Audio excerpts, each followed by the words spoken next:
Hey, Tim Sykes here. Happy Monday. Wanted to go over a few of these stocks and just, my whole approach here.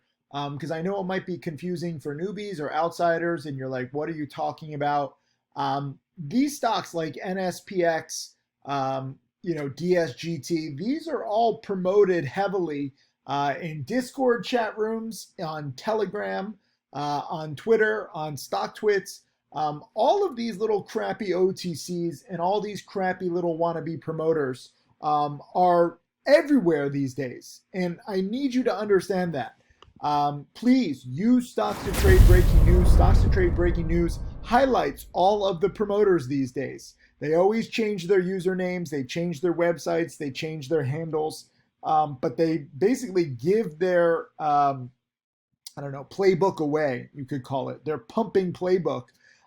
Just based on what they say in various chat rooms and on social media, and there are a whole lot of them, or maybe it's just one or two people, and they're having like 50 screen names each. We don't know.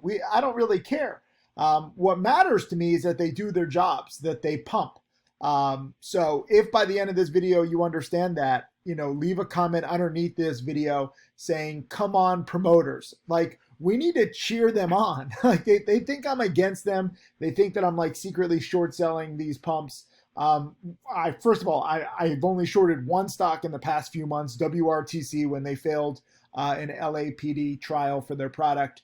I do not short these pumps. I do not ever short 3-cent stocks. These promoters, frankly, wish that they were even competent enough to spike the stock enough to make it a worthwhile short. But we're dealing with these inept, semi-competent, semi-literate promoters where, it's decent to go from like a penny to 4 cents now. Like, that's decent. But given the market, given the volatility, if we had competent promoters back like Jordan Belfort style or Stan, forget about these 50, 100, 200% gains.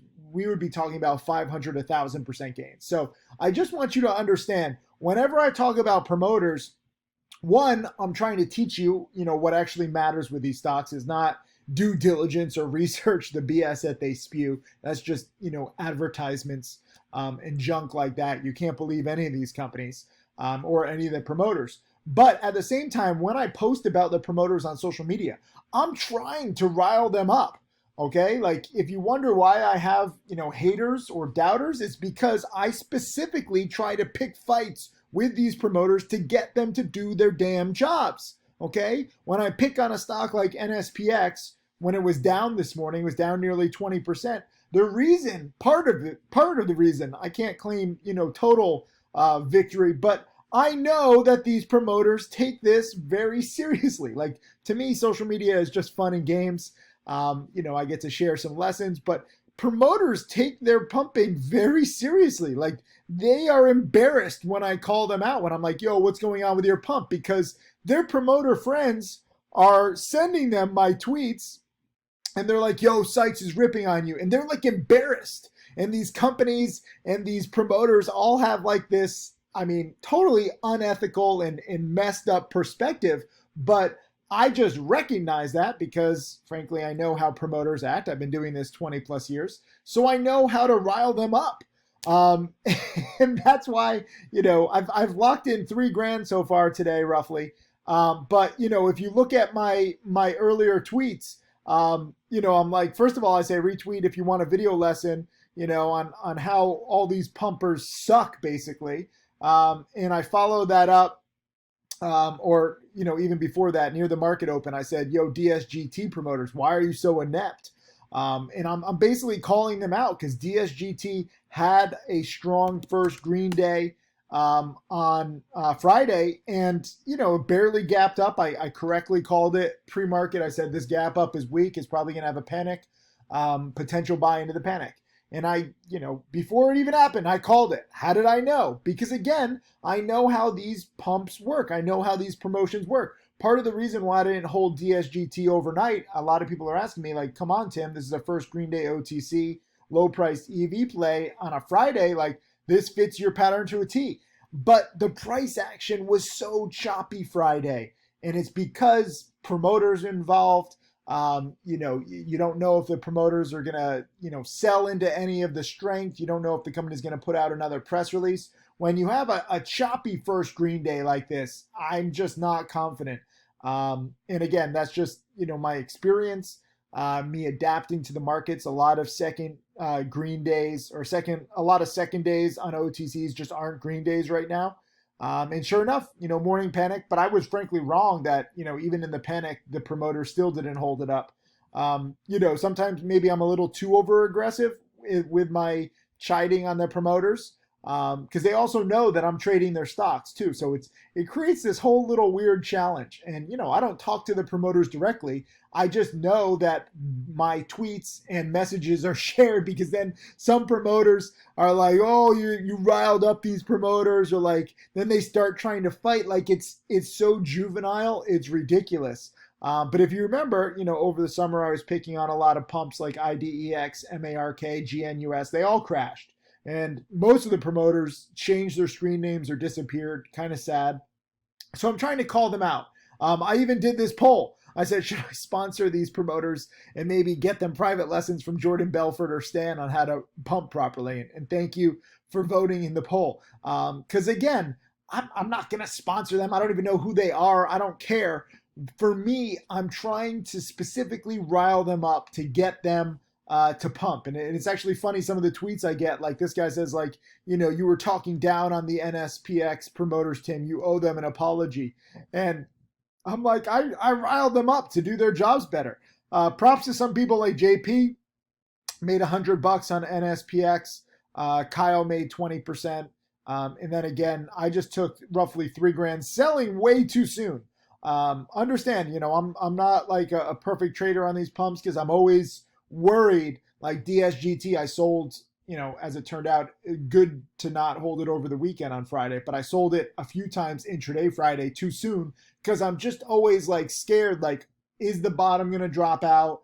Will the promoters all be like, screw Sykes, let's just all sell together? So it's an interesting world where that someone behind the scenes is pulling the strings. I don't know who. I don't care who. I don't care, about their real names or their screen names. All I care is that, they pump this stuff up and it's pretty predictable. And NSPX today, like DSGT, was a total waste. But they did manage to save NSPX. And when I was really ripping on them, it was down 10, 15, 20%.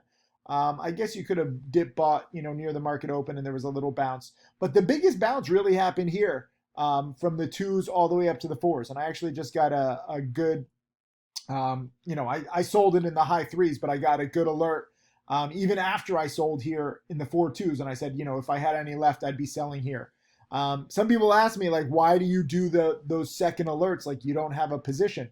Again, whether I have a position or not, I want you to start to identify the best times to sell. I was frankly too early selling this in the high 3s, and it went to the low 4s. But now it looks like, my second sell alert here in the 4.2s seems pretty dead on, at least so far.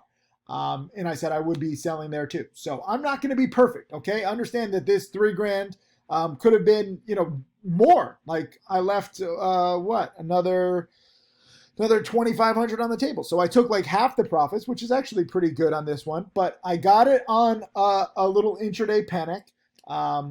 It had already been running up. You don't need to be there at the bottom, and you don't need to sell at the top. I think my 3K profit, proves this pretty well.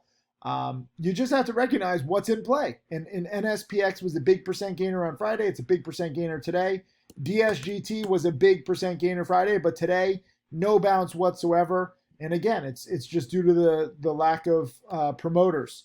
I also tried ABML. This is also another promoter-infested low-price battery play.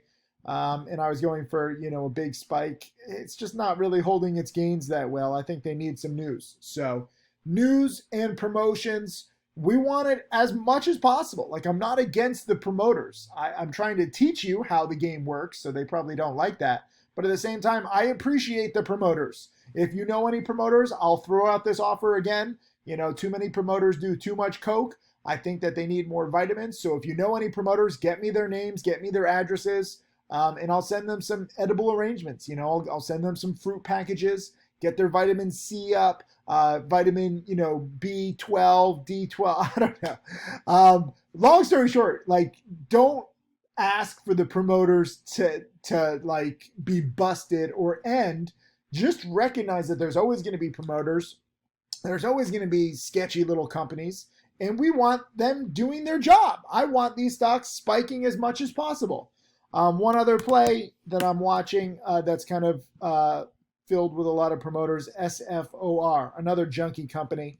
And watch this one. Like, I'm not really great at these ultra low price plays. If I could choose a price, I like 5, 10, 15, 20 cent a share stocks, like DSGT, but just not as choppy. When it gets to, we're talking like half a penny a share, and you're trying to squeeze like maybe a quarter of a penny or like a third of a penny in profits. Like, it's so minor in terms of, the meat on this potential play. I know that it's still a good percent gainer. I mean, the stock is up 120% plus, but it's just really tough for me. Very similar to GAXY, which, this stock is back down to the ones, but remember when we were trading it, or when I was trading it a little while ago, it was a sub penny stock, and it got up to like 4, 5, 6. And when it was at 4, 5, 6 too, understand the promoters were like, this is going to 50 cents, this is going to $1. And I was just like, shut up with your BS. Like, be I know that you're a promoter. I know that you already sold your soul and you're doing all kinds of shady stuff, but at least just be realistic. No one's going to believe you if this goes to 50 cents, like you say it's going to go to 50 cents or $1, because it's just not. Sub penny stocks have a tough enough time, going from a third of a penny up to 5 cents. I mean, this is like 15 times your money in a few weeks. So that's best case scenario. But you really just can't believe these promoters when they say that the stock is going to 50 cents or $1. SPOM was another stock with a lot of promoters. And it just, these stocks just always fade away. Like, people are like, why do you come down so hard on the promoters? One, again, I need to rile them up. Two, I need to help you understand what kind of mindset to have. Like, you should be as cynical as I am with all these stocks, like laughing at the promoters, not believing, the quote DD, the due diligence. I love how like the promoters say this stock is different, this company is different. None of them are different, okay? Any company with all these shady promoters, guess what? The shady promoters are getting paid by either the company or insiders or some shareholder. And any money, any stock that they're getting paid, if it was a real company, that money or those shares would go towards new technology. It would go towards new products. Instead, whoever is paying these shady promoters, guess what? They're investing in trying to get the stock up. That's it. Not building the company, not building any product. Why would you invest money or shares to get the stock up? Oh, because you want to sell the stock at higher prices. You don't care about the company. You don't care about the products. So do me a favor. Do not fall for this, these jokes of companies. Be overly cynical. If any one of them ever does make it, then God bless them. But, I've been doing this 20 plus years. They all fail. They literally all fail. ENZC is another sub penny play that's up, and, the promoters are trying to get it up. And I'm just like, yo, you guys suck. So leave a comment underneath this video saying, come on, promoters. If you know any promoters, send me their addresses. I really will send them an edible arrangement. I really think that too many of these promoters have potential to pump more, but they do too many drugs. Maybe I can get them, like hooked on phonics. I don't think a lot of these promoters are literate. Not to rip on like illiterate people. I deal with a lot of illiterate people. In third world countries, but those people want education. These are just promoters who have done too many drugs, or, maybe they just dropped out of school. It's really kind of a shady world. I'm trying to educate you, but it's really actually sad if you look at who, a lot of these criminals are. And whether they get busted, whether they don't, again, we want them pumping because that creates volatility, predictable chart patterns to trade off of. And that's how, frankly, I made $3,000 today selling too soon. And, it's kind of been a slow day because DSGT really bombed. ABML hasn't done much. At least NSPX, at least I made a few $1,000s. So I'll take it. But do leave a comment underneath this video saying, come on, promoters, we got to rile them up. As much as I want to educate you about this industry, I also want better promoters. Come on, guys, we can do it. Yeah.